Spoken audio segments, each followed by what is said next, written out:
Have you ever noticed that the more attached you are to anything, the more resistant to that thing you become? And when you detach from it, it then attaches itself to you. Those opportunities and synchronicities come into your life. So whether it is an attachment to a specific person, the more you have an attachment, you'll have weird resistant energy, and then that will block actual connection from being able to happen.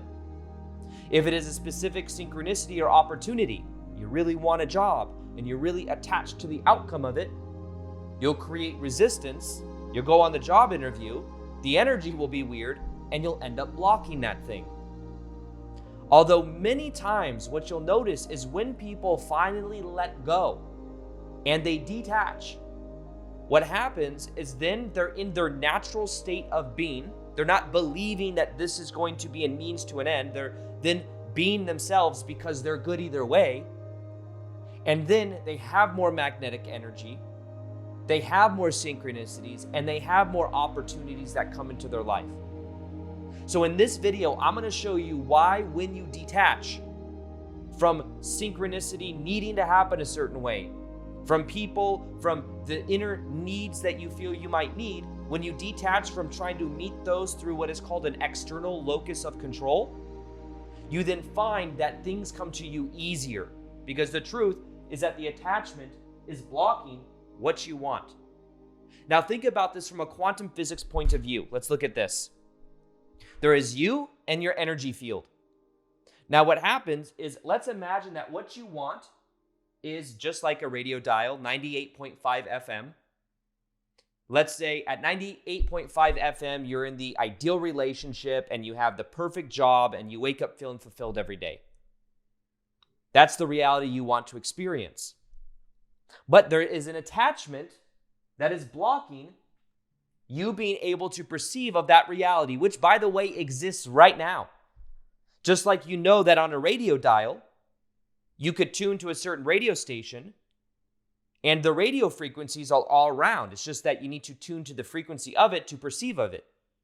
So the inner energy field, if it's at 98.5, you will perceive of 98.5. But if there's an attachment there, it will block it. Now, what could those attachments be? Well, there could be an attachment that says that there could be an attachment to someone from your past. There could be attachment to a belief that says, I'm not worthy or I'm not good enough. There could be an attachment to how things are meant to happen. And remember, anytime there is a attachment to how things need to happen, what happens is you create resistance. You stop just being. And remember, you are the most magnetic version of you when you are just being yourself. Now, the challenge is that for many people, in the past, if you had inner child needs that maybe weren't meant as a kid, it may feel familiar. It may feel familiar to feel negative emotion. So in a way, this may become what you're used to. You may be used to attachment. You may literally believe that love is attachment. Because most often what is modeled to us when we're kids is maybe not unconditional love. Because understand, unconditional love, there's no conditions. There's no control.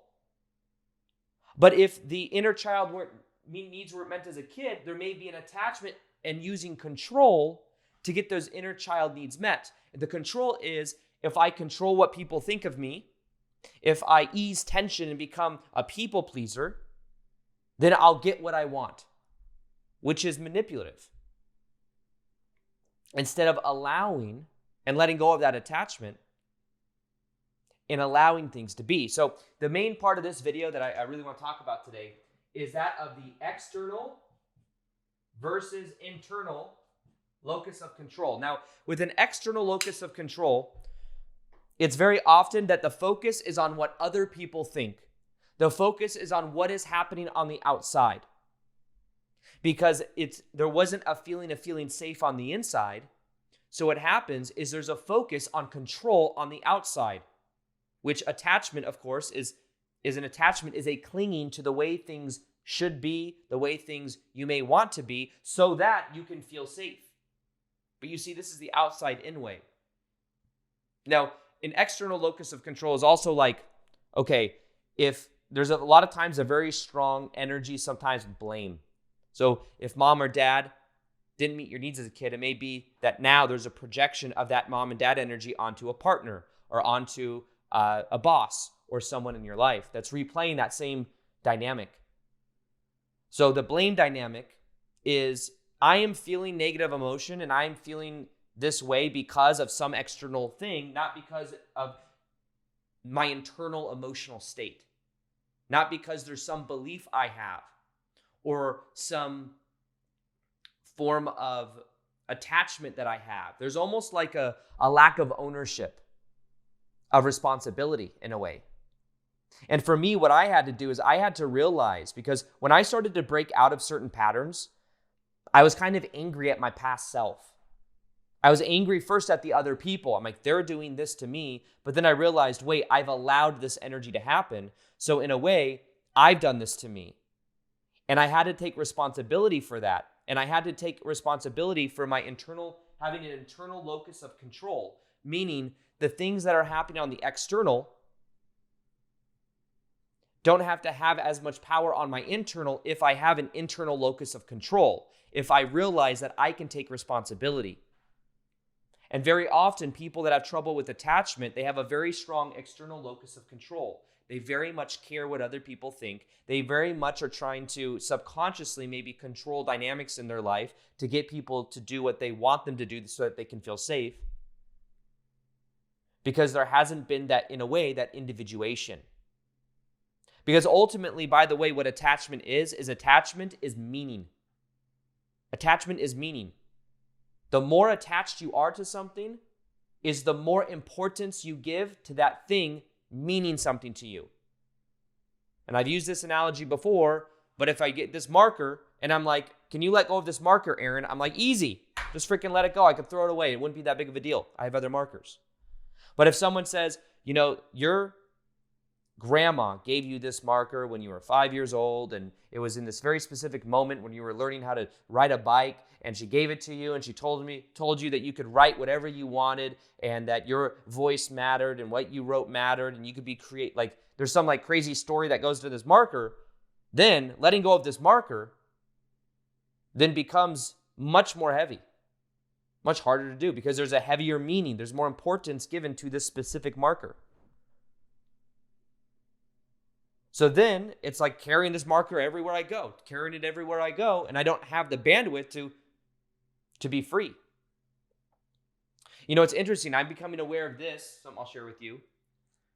In my own life, when it comes to, so I'm getting ready to, I'm really redefining what freedom and abundance is to me, because for a long time, when I started to get on YouTube, I associated success. I was like, there was this attachment to having nice things. So I ended up buying 3 houses over the last 5 or 6 years, very nice houses that I enjoy. However, how can you enjoy 3 houses?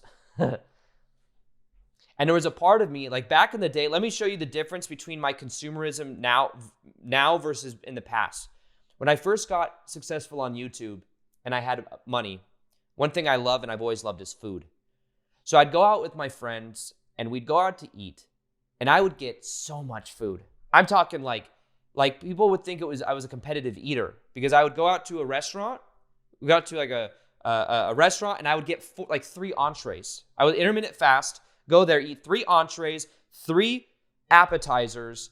I'd get all this food. I would eat almost all of it, and the waiters sometimes would make bets that we weren't going to finish our food, because that's how much food we'd order. And one time our waiter bet against us. I didn't like that. I was like, you're our waiter, and you did not believe in us. But we ended up finishing the food. The joke was on him, okay? I rubbed it in his face. But the point of this is I would overdo it. And I think there was a part of me that maybe as a kid felt like, because there was definitely a deprivation of food when I was a kid from 7 to 17, because I had to sneak food to get enough to eat, because I was only given a bowl of cereal in the morning, TV dinner at night. And then when my dad divorced my stepmom, then I was able to eat more food, gained 20 pounds in a year. However, there was this scarcity around that. So there was an attachment now that I'm successful to eating lots of food. And funny enough, I'm getting ready to move now. And I started to realize that having all of these things, like my life has become complicated, having multiple houses, having a lot of materialistic things. And I'm like, you know what? I actually associate freedom with letting those things go and being able to travel, being able to have experiences. Connections are worth more. Experiences are worth more than materialistic things. So, for example, another way that this came up for me is back in the day in 2020 when all that stuff happened, I put, I out of, I guess it was fear. I don't know if it was fear, but it was like, I was like, you know what? I'm going to stock up in case there's some zombie apocalypse thing. I'm going to stock up on food. So what I did is I have 2 freezers full of frozen food. Literally thousands of dollars worth of food. So now that I'm getting ready to move from Austin to LA for a period of time, and I want to travel, so I'm not going to have I'm going to move some stuff into storage. I'm going to get rid of a whole storage unit full of stuff because 2 of my houses are being rented out right now. Eventually I want to downsize, simplify my life. However, moving out there's these two frozen fridges, and I'm like, what am I going to do with the food? Is there a friend's house I can bring it to? Instead of just giving it away and donating it. And I felt so free when I started thinking about donating it and being able to give all that food to someone. And I bought it. The point that was made too that was powerful is I bought the food out of scarcity, in a way, out of fear, which means it's not a good reason to hold on to it. So I'm starting to associate, but look at the shadow work of this. The shadow work of holding on to this food is that when I was a kid, I was deprived food. I'm afraid to let this freezers full of food go. However, I'm realizing that that's also connected to maybe the inner child needs of feeling like there's not enough and feeling like there's scarcity. Because I didn't have enough food growing up. I had to sneak food. And the interesting thing is that there was enough food, I just wasn't allowed to have it, which was and felt not fair. So interestingly enough, what I can tell about myself is, and I was talking to my friend about this because he went through a process where he said he let go of everything. He moved at one point, and when he moved from across country, he sold everything, him and his family. And he said it was so freeing. So I look forward now to be able to get rid of a lot of things that I would attach to and hold on to because I'm like, I don't want to, I paid for it already. I already have it. Why would I let it go? But there's a freedom that comes from not having so many things, not having so many attachments.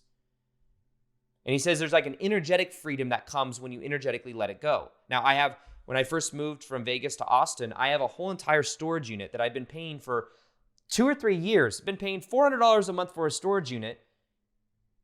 I'm not even completely sure what's in there. And I've been holding on to it instead of donating it for no reason. It's there could be something in there. And there is 1 or 2 family heirloom, like my blankets when I was a kid with photo albums. But I can empty out I can find that 1 box and then get rid of the rest. So this might sound kind of cocky. I'm saying I have storage units full of stuff. I have so many materialistic things. But the reason I'm sharing all this is because that's the attachment of scarcity. And I can feel that when I let this stuff go, which I'm going to do, I will feel so much more free because I'm redefining what freedom is to me. And freedom is letting go. So the thing is you believe that if you have that attachment, you're going to get what you want. But actually, it's the cost of entry for you to get what you want. Maybe there's a attachment you need to let go of, an attachment to a belief, an attachment to an outcome, an attachment to a person. And if you let that go, and by the way, all of these things that you're afraid to let go of, it's because of the meaning you attach to it. It's a meaning thing. It's not a person thing. It's not a situation thing. It's a meaning to that because everything is fundamentally neutral. It's the story to the attachment that is heavy. So becoming aware of this, you can then say, what is the meaning I am giving to this attachment? And what is the story that I must have it on the external to feel it on the internal? So this is where we begin to take responsibility for our internal locus of control, understanding that at a certain point, we've picked up the attachment. We started to believe the story or the lie that we needed that thing to make ourselves happy. Now, the irony is when you let go and you start being happy just because you don't make it some external thing for you to be happy, you'll be happy in a higher vibration and more likely to attract that thing, synchronicity, or person into your life, or that type of person. Why?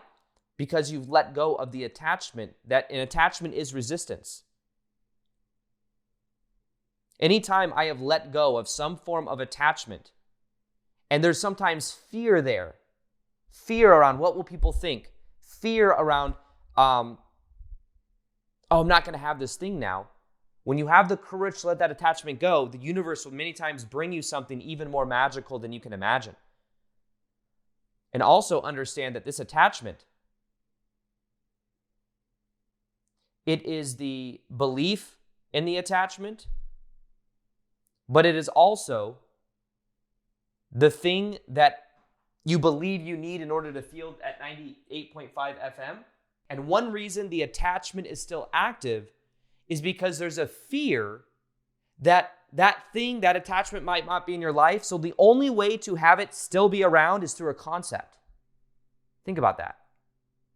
It's almost like if that person or that synchronicity or that situation isn't here now, the way to keep it alive is to ruminate about it, to think about it, to keep it alive energetically. But that is just to soothe. It's like a pacifier that's soothing a part of yourself that's afraid of letting go. When instead, if you were to let go, you would then feel more free. You would then feel more alive. You would then allow new meaning to come in, because if you're afraid, if you're holding on to one meaning that doesn't serve you, it's taking up the energetic space and bandwidth of allowing new meaning to come in. For example, someone maybe is attached to an ex, and they have a meaning to this ex. This ex is the person that things are supposed to work out with, blah, blah, blah. Well, what ends up happening is that story, that meaning, is taking up energetic space, and there's a story attachment there that is blocking something new from coming into your life.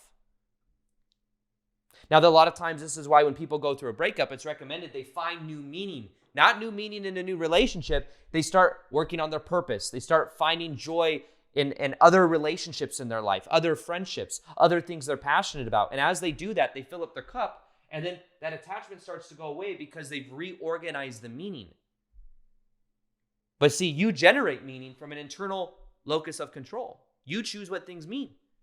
So one of the main parts of this video that can really change your life is switching from focusing on the external to focusing on the internal, taking responsibility for your attachments, realizing you believe in your attachments, but that it's the cost of entry for happiness to the life that you want. Trust the universe. Trust God to bring you what you want. It's just that you have to let go of the old attachment.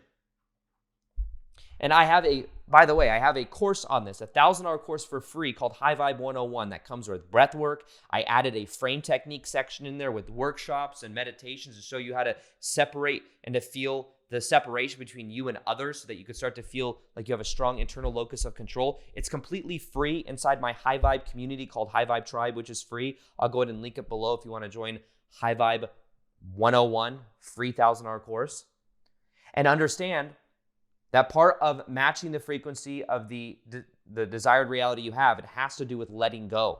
So I have a video that came out recently on how to let go to match the frequency of your dream reality. Go ahead and watch this video next and watch how much your life changes on the inside as a result of the things that you learn. Check it out right here. People that are not attached have a more magnetic energy